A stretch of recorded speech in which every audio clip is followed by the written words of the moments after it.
Hi there. How you doing? Hi. Who's that? I put the trays up here. Thank you. So this is Milo? Yeah, this is Milo. Oh my goodness. Hi Milo. No jumping. Oh, sorry. Yep, this is a wiggy dog. Here she goes. Oh.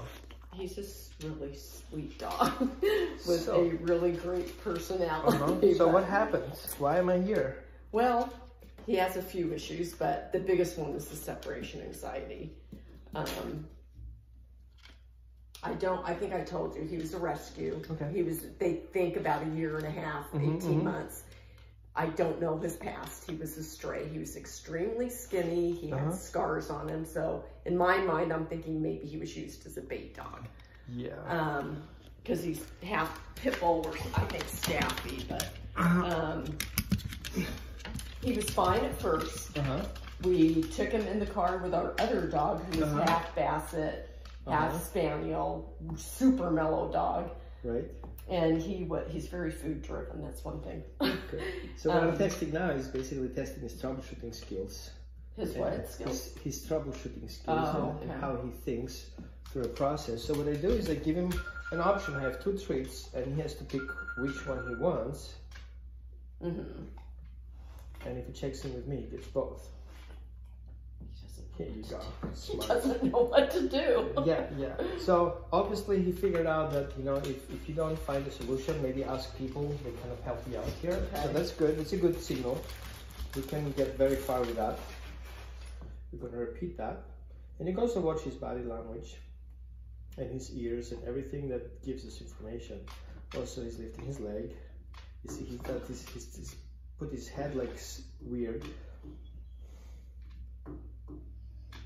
The crying. Good. So I'm gonna get into the point of frustration so I can see what you're struggling with. If he doesn't get what he wants.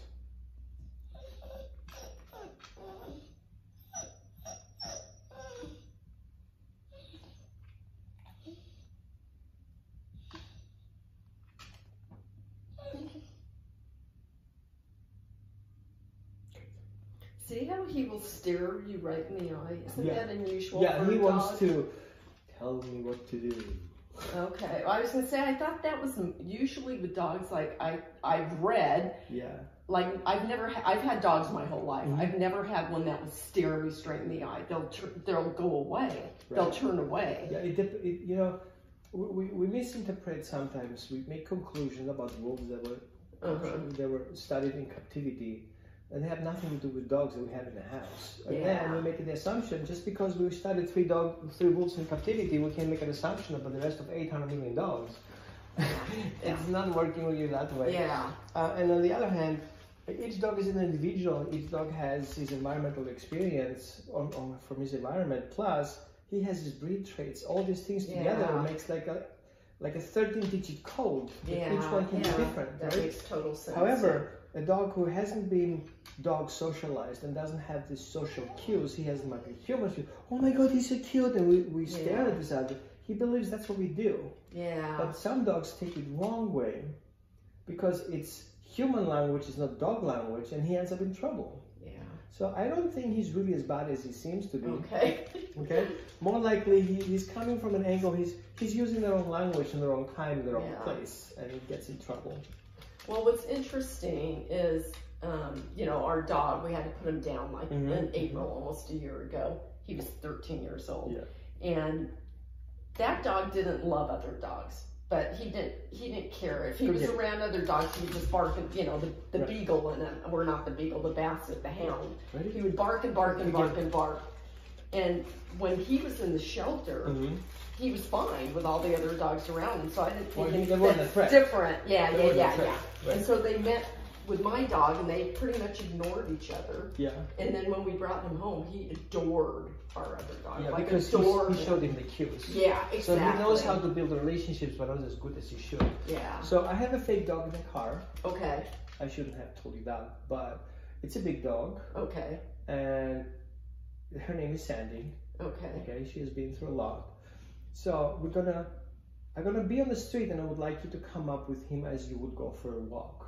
I can't take him on a walk. Why?